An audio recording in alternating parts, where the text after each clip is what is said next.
You're listening to That's the Hashtag Truth with Daniel and Jenny Muscatell, where we let real people get real honest about the bottom line. Today we have joining us Urmi Hossain, who is a full-time employee, a self-published author, a YouTuber, speaker, and blogger. So, Urmi, welcome. Thank you. Thank you for having me. It's so nice to meet you. We've been looking forward to talking with you all week. I read a little bit of the intro of your book, and I have to just say, I love the mission and the reason behind why you decided to write your story. Can you tell us a little bit about yourself and about that mission to write that story? Sure. So my name is Urmi. I live in Montreal. And I always like to identify to people as Italian by birth, Bengali by blood. And that's something that I'm very specific about that. And I think I struggle a lot with finding my identity because I remember people would ask me questions like, oh, where are you from? And I would say, oh, I'm from Italy. But then people would like stare at me because they were like, are you sure? Because you don't look Italian. And so I would change my answer and tell them, okay, I'm Bengali. But then they would still like look at me and be like, are you sure? Because I have like a strong, well, at least back in the days, I had a little bit of like a strong Italian accent when I would speak English. Yeah. And then I would spend like 10 minutes with people, like explaining them my whole story. And I kind of like would get frustrated about that because it's like, just take my answer for whatever I'm giving you, and don't question it. But people would question everything. Like they would question my ethnicity, my origins, and it would be really frustrating. And so then what happened is, I remember like even through time, people would tell me like, oh, but you're like Bengali. And they would just say that. And I would still not be okay with that because I felt like by saying that, I'm not saying 50% of my story because I was born and raised in Italy. I grew up my whole life there. My parents are from Bangladesh. I have both cultures embedded in me. And so I felt like when people would just say, oh, but you're fully Bengali, I would not be okay with that. Like I didn't agree with it because I felt like it's not part of who I am completely. You know, there is another part of me, which is the Italian side. And the same was from the other side where like people would tell me, oh, but so then you're like fully Italian. I was like, no, I'm not. And then what happened is couple of it was recently a couple of years ago that I was like, you know what, I want to like work on this. I think these little things that happen, they just trigger a little bit of reflections in me. And I was like, I need to find myself and who I am. Mm-hmm.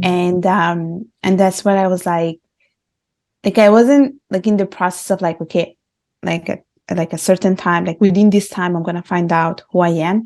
It was just something that I was like working on a daily basis. But I think I was just working on it in a way that, you know what, if I find it, and I'm confident and I'm comfortable with that, that's okay. And if I don't, that's fine too. And then what happened is I started to do little things, you know, like blogging, YouTube, writing my book and stuff like that, that I think they just empowered me. Mm-hmm. And in a way, they helped me to like shape my identity and be confident enough to say, okay, this is who I am. And I remember that I sort of like declared that on my Instagram page through a post where I said, oh, look, this is your Italian and Bengali version of like this person. And I remember when I wrote that, I was like, yeah, I feel very comfortable saying that to the world, that this is who I am.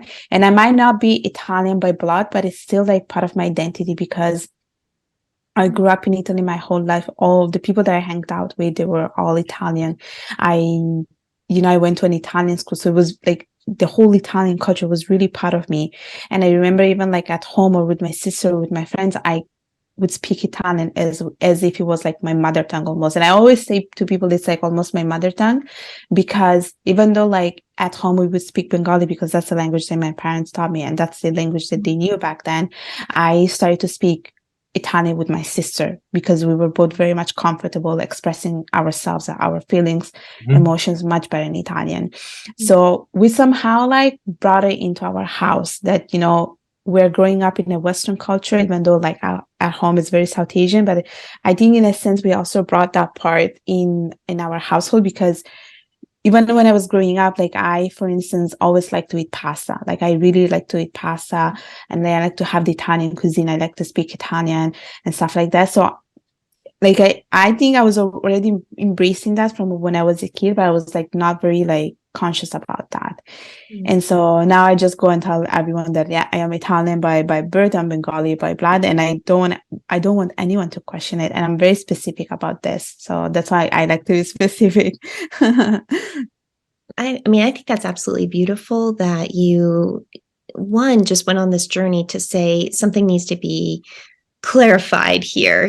This is my identity. I need to know for myself, who am I? But also, it stands out to me. I'm just thinking of you as this young girl, and people are asking you these questions and what that must have been like for you. I know you said it was frustrating, and I'm probably making an assumption when I think, gosh, that's probably understating it. That's really young girls, but anybody.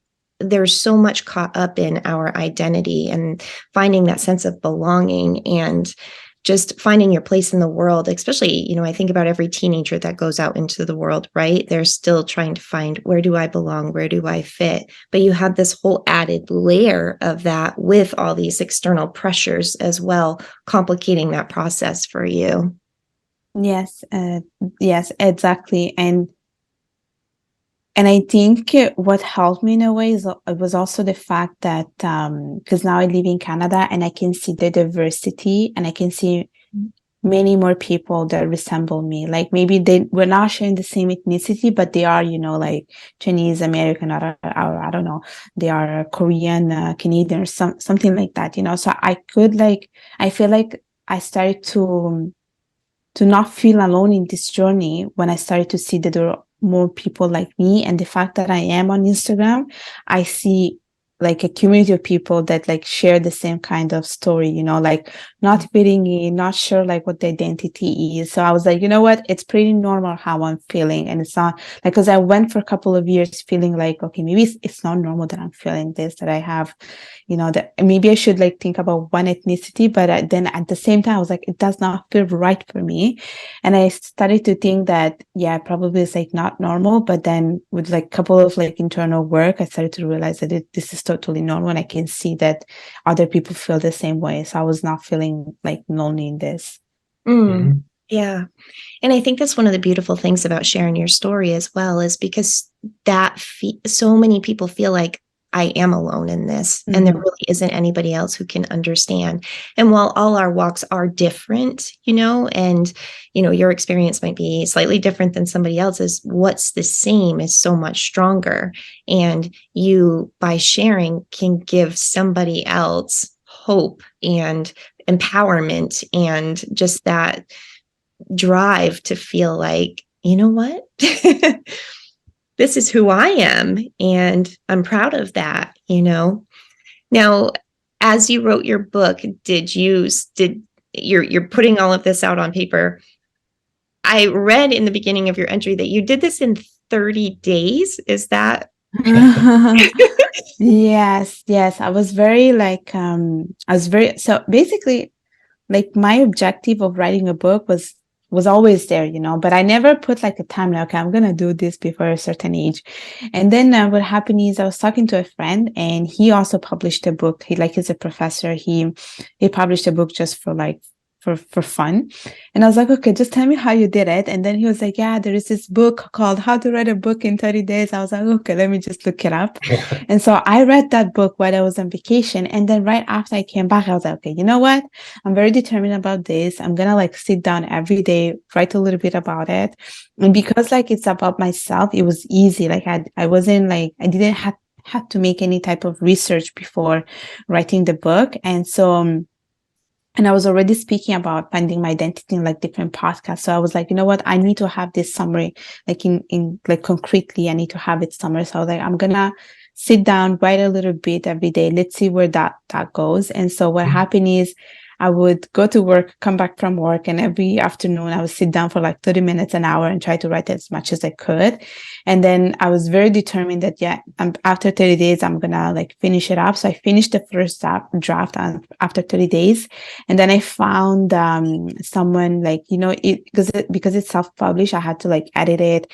I had to format it. So I found someone like as a freelancer who helped me out. And then I think that process took 2 weeks, and then it was like, yeah, it's published. I was like, that's it. And so I was very, very happy because I think it's surprising for so many people. Like I do a lot of things that people are not aware of, or that people didn't think of me, because I also feel like there has been a transformation in me as a person. So I was like I was a very reserved person, and now I'm literally out there. And so when I told some of my friends, oh yeah, I self-published my book, they were like, what? How? When? And I was like, yeah, this happened. And so for me, it was a very like it was an accomplishment, but I also think that it was a moment of me where I saw that there was a transformation in me, that I'm like out there doing things, and I think a lot of people noticed it too. So yeah, it literally took me 30 days. I was like, yeah. I saw that. I was so impressed because, I don't know if you know the statistic or not, but they say that for all the people that set out to write a book, only 3% of them finish it. Uh-huh. And so doing that in 3 days, I'm like, wow, it's really good. But you had a mission on your heart and you were committed and you stuck to that. And so that's amazing. When you started writing your book, because you said you had gone through this transformation, and there are a couple different things going on. One, you had the transformation of, I'm a little bit reserved, but I'm going to put myself out there. And the other one was you became really solidified in who you are as a person. And so were you already in that place before you wrote your book and put it out there? Or did you, in the process of writing your story out for that purpose, were there things that you kind of surprised yourself about along the way? No, I think I don't know. I think I was probably or almost there as I was writing the book. And I think writing the book was probably the last thing that I had to do, I think. And I was actually pretty surprised that I was able to do that. So in a way, I feel like I am untapped some of my potential that I was not aware of if I didn't follow like my passion, if I didn't follow my intuition. So yeah, I think it was like no one ever asked me this question. So that's why I'm like thinking a little bit about it. But I think I was like almost there. And then the book was like, yeah, that's the last thing. And voila. Yeah, great. Now, what's your overall goal? What are you hoping that you can do with that you will encourage people with? I think my main goal with the book was really to like tell my story and to increase awareness. Like I think people sometimes are really not aware of many things, especially because I feel like we always have a story that we want to tell the world, but sometimes we don't. And there are different ways that you can tell the story, whether it's like through a speech, whether it's through a book, whether it is through a podcast, a post, or stuff like that. And I think it's very important to raise awareness, because I feel like we all go through some struggles, through some traumas, through some battles. And sometimes people are not aware of that. And they think that because they see a happy picture on a social media, they think everything is fine. And honestly, it does not work like that. I think there's always like a lot of pain and struggles behind every picture. And I just want people to like be aware of that and to be compassionate towards other people, because everyone goes through many problems, but I think we just neglect that or take it for granted that everything's fine because she seems happy, but it's not like that. And I think our stories are what really shapes us to be who we are, and that was my whole purpose, to show that the person that I am today is because of the things that happened to me when I was a kid, and the things that I do right now to for causes like women's empowerment. It's because it's coming from like my childhood, and it's because of what I've seen as how women are treated and what it means to be a third culture kid and stuff like that. So that's my whole purpose.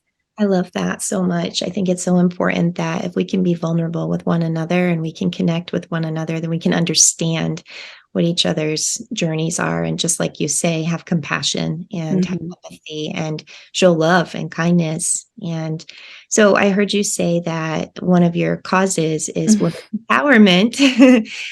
Tell us a little bit more about that. And I heard you also say one of your causes. So I'm interested. What else do you have going on?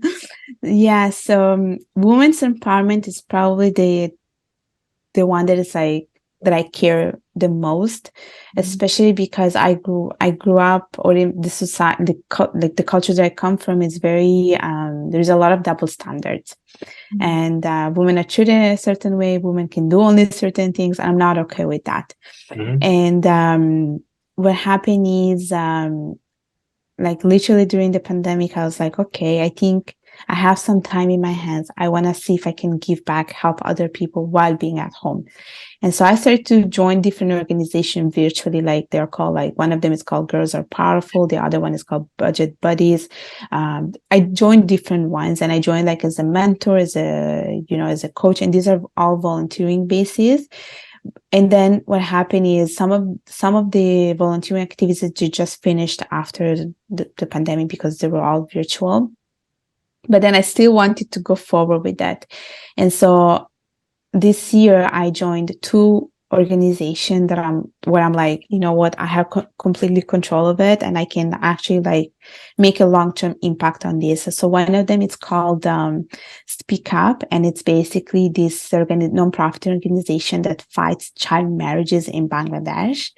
And this is something that is like something that like I've seen it that this happens when I go back, like in Bangladesh. I've seen how girls are just given away for marriages because, let's just invest in the son, forget about the daughters. And this is not right. This is really not right. So I am like a financial donor for this organization. I also write articles on like how they can empower themselves. And I'm saying this from a perspective of a Bengali girl to another Bengali girl.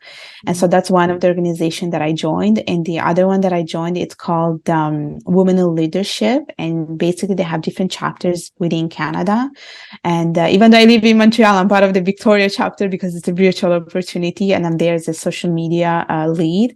So I basically handle all this, like the Instagram account, and I post things about like women's empowerment, and I make reels. So those have been the two things that I've been focusing on right now. And of course, I am also a mentor for another organization called Femme Palette. And basically, like I talk to like younger women that, they wanna have a career in finance, or things that they can do, like if I want to study in finance and stuff like that. So these are things that I really, really enjoy, like me helping another woman. I think women's empowerment, it's a lot of things, but I think it's supporting and encouraging other women to like pursue their dreams. And I don't think this is often done enough, especially because as women, we tend to like underestimate how much we can do, and we are undervalued by society. And I try to like empower this woman by saying the things that they can do and just believing in themselves.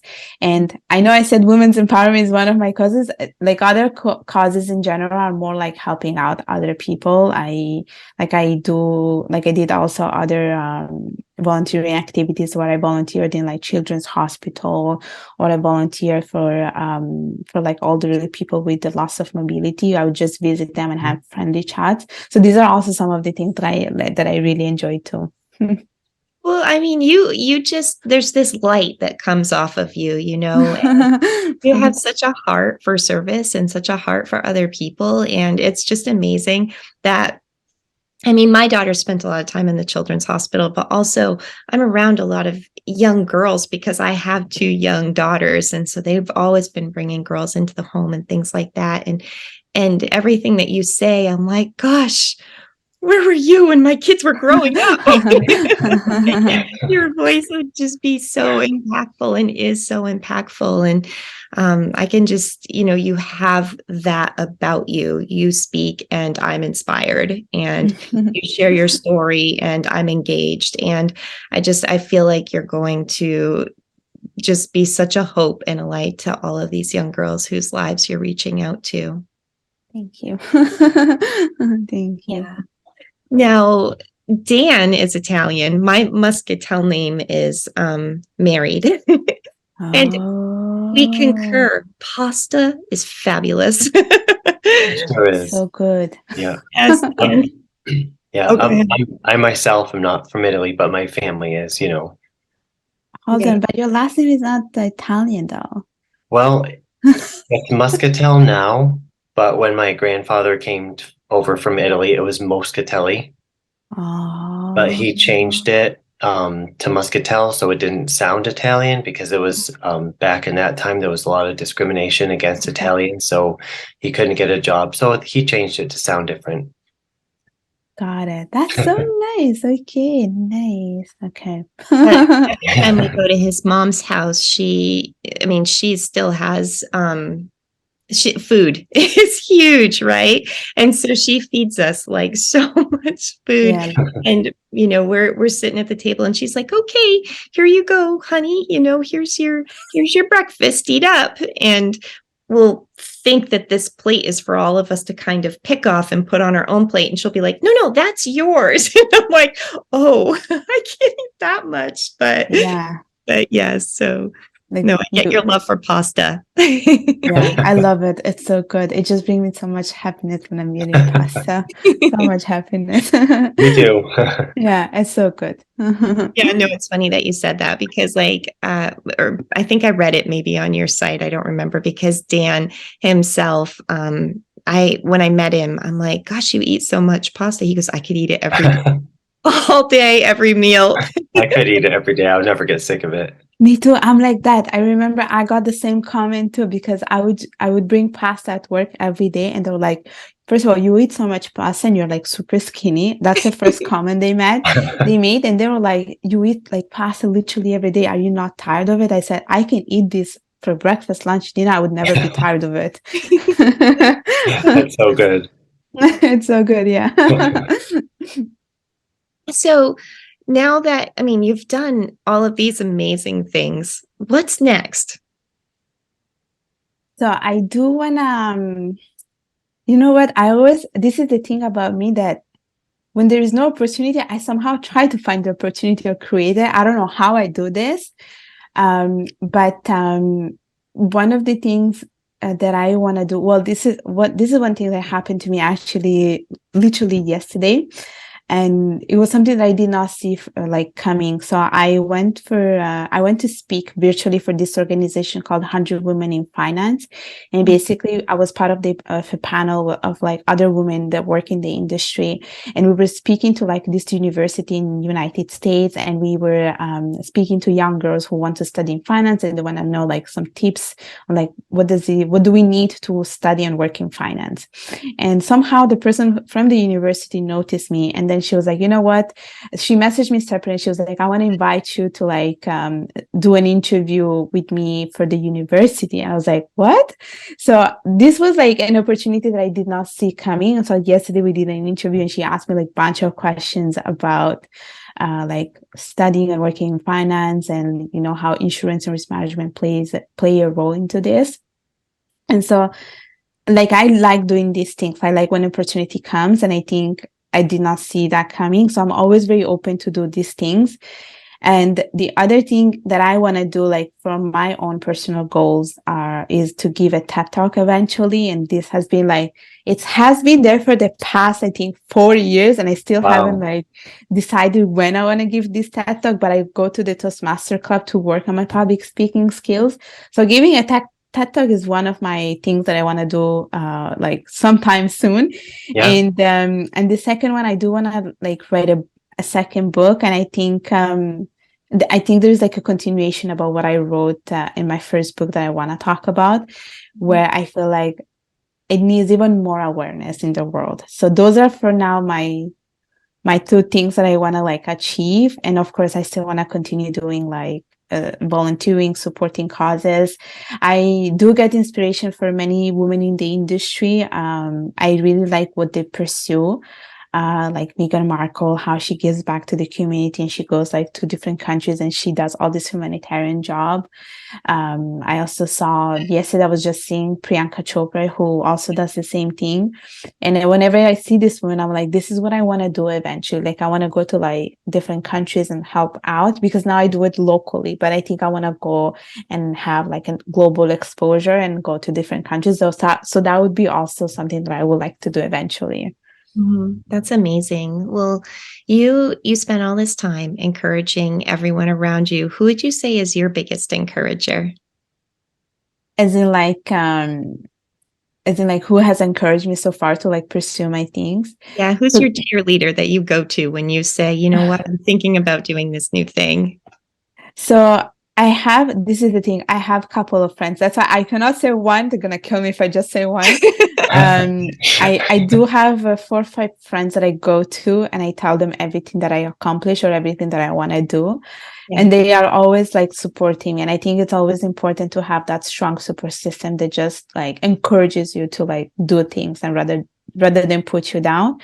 So I do have like 4 or 5 friends. And the thing is they all have different backgrounds. Like 2 of them are Italian and they live in Italy. Another one is Canadian Vietnamese and she lives in Canada. And then I have another one who's like, she's a little bit of like different cultures. And so I go to them and I share everything that I do, and they really encourage me. Like they tell me never stop. So Oh, that's awesome. It is awesome. A lot of people, they have it in their heart, and they want to go forward and they want to do something. They may have a vision in their mind, but they get afraid. What would you say to them about fear and moving forward? I know you talk a little bit about fear on your website. yeah, I do talk about fear because I think it was something that I also wanted to overcome. And so I read a book which was called like My Dear Friend or something like that. I don't remember now the exact title, but I remember reading a quotation that literally I was like, this changed my life, which was fear is a light that is meant to guide us. And so that was very like mind blowing for me because I never thought of fear that way. I think we often see fear as something that it's like it's just building a wall and forget about it. We don't want to go over this wall because we're just so scared of the unknown. But I also think that if you follow the fear, you probably will discover yourself more. And I feel like fear is the path towards your potential growth. And I don't think we realize that. And I also don't think we should see fear as our enemy. It's just because there is a little bit of uncertainty out there of the outcome. But I think that if you never try, you will never know. And I also think that you are not losing by trying. You're literally not losing. You're not losing. And I think I always tell people just follow that fear and see where that will lead you, because I honestly think there's like beautiful things behind that wall that we're not aware of. And I'm happy that I followed that fear, because like even like being out there with my blog, YouTube channel, there was a lot of fear because I was like, what if I'm not good enough? What if people start judging me? But I'm glad that I did, because I feel like it gave me so much more confidence that I'm not aware of. And it really helped me a lot to get exposure. Like now I have people noticing it, that, oh my gosh, Urmi is doing all these things. Whereas before I was like in my own bubble, like just doing whatever was comfortable. And I felt like there was no personal growth there within me, just staying in that little corner, And so I always tell people, just follow your fear. You never know what will bring you. Yeah, that's a really powerful insight to be able to look at it that way. I hadn't looked at it that way either, but you do think about it as like something you're afraid of over here. It does shine a light a little bit, and you might look at something and go, I don't want to do that. I don't want to go over there. But then at the same time, it's like, what's over there? Right. And so taking those I don't want to say chances, because I'm thinking, but just that might be the wrong word, but just moving forward with that and overcoming those hurdles is such a good thing. If you think about all the young girls out there right now that might be listening, and maybe they're struggling with their identity, or maybe they want to try something new and just aren't quite there, what would you tell them? I think I would just tell them so there are so many things I would like to tell them. I would say that if you do have a passion for something, don't let the fear stop you from it. And then I would say that the second thing is that don't be afraid of people judging you for whatever you choose to do. Even if you like because I think sometimes we just do things to please other people rather than choosing ourselves. And so I would tell them that choosing yourself is not actually selfish. It's an act of self-love. And I think you have to feel good first before you try to help others. So I would really tell them that do the things that you want to do and do not let others like judgment stop you from pursuing your dreams, because people will always have something to say no matter what you do. Good or bad, people are judgmental in nature, and we all like to gossip. But I think no matter what you do, people will have to talk, and do not let that stop you from being who you're meant to be, basically. Mm-hmm. Yeah, I love that. Well, just going back to the fear part for a minute, I really never thought of it that way either, that fear is a light. Do you think like following your fear can bring out kind of like dreams and hopes in you that you didn't even know were there before? Yes. It was like, it did happen with me, because I feel like when I think about myself now and then I think about the younger myself, I don't think my younger self would have thought that I would have come this far. And I think like even like being interviewed on a podcast was like never anything in my mind. Like it never crossed my mind at all. Never.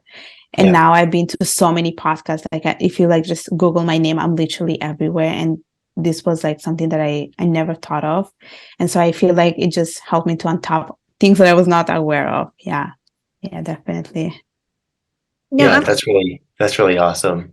I'm curious as well. Are you the big sister or the little sister? I'm not the big sister. I wondered because I was in my head. I'm like, I bet you're the best big sister ever. I'm the big sister. Yeah, I'm not sure about the best, but I'm the big.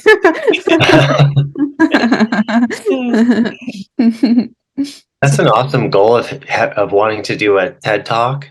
Yes. And yes. Was public speaking one of those things that was a fear that you ran toward that and yes. and discovered something new about yourself? Yes, it was I want to say it's my biggest fear, like everyone else. So I remember when I joined the Toastmaster Club, like I called and I was like, oh, I'm coming as a guest to your club. They were like, yeah, come over. And I was like, I don't know why I did this. I remember they made me talk from the first minute that I just stepped in. I was like, damn. So they made me talk. I was like, I'm not sure what I'm saying, but I'm just going to say things. And then they call me again to talk. And I was like, damn, why do they keep calling me? And then, so I remember like I talked and I was like, I just made a fool of myself. And then the next time they had a meeting, I was like, you know what? I'm going to go back again. And again, they call me like twice. The second time, I was like, I don't know why they keep calling me. They keep putting me into in the spot. And then I think after the second meeting, I was like, you know what? I think I made my decision. I'm going to be part of it because I really suck at this. And I'm so afraid of speaking, because I remember every time they would call me, I was so nervous. I was super, super nervous. I thought the world was going to end in that moment. And I was like, this is not a good feeling. Like literally, I have to overcome this.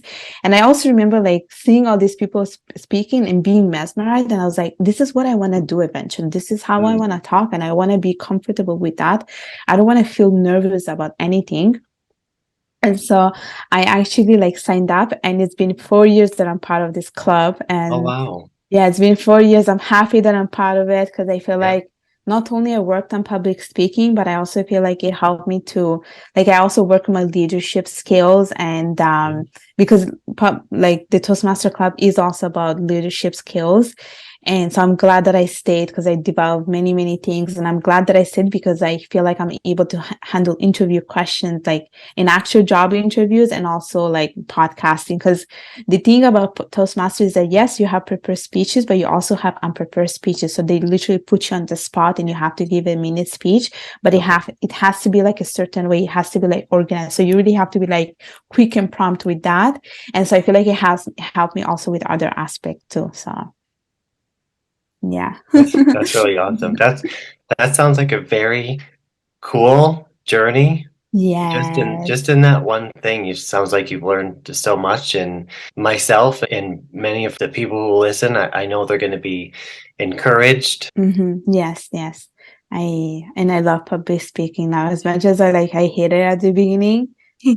Now I'm like, no, I actually enjoy it. I actually do enjoy it. Like I was even telling my friend, I want someone to call me and to speak on a stage. Like I'm literally like ready for that. Oh, that's great. You're like, I'm ready. Yeah. Yes. You are ready. I agree. Thank you. Where can people find you on social media, and where can people find your book?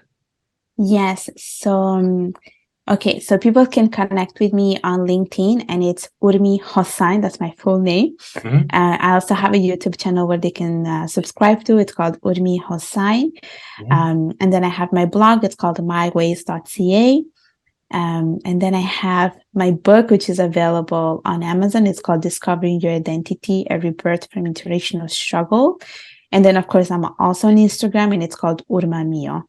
That's it.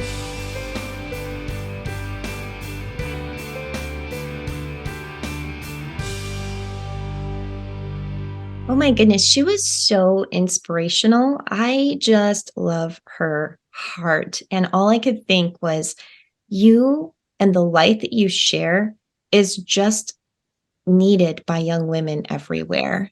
You know, if I think about my daughters when they were younger, or even just now as young adults, this is a woman who I would love to speak into their lives. She's amazing. Yeah, one thing that's unique about her message is she says, follow your fear. When you run toward the thing that makes you afraid, opportunities will open.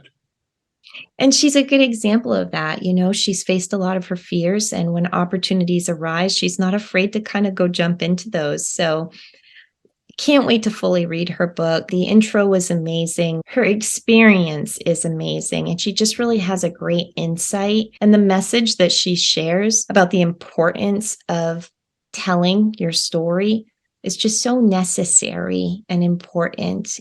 Thank you for listening to That's the Hashtag Truth. Remember to catch new episodes every other week on your favorite podcast channels.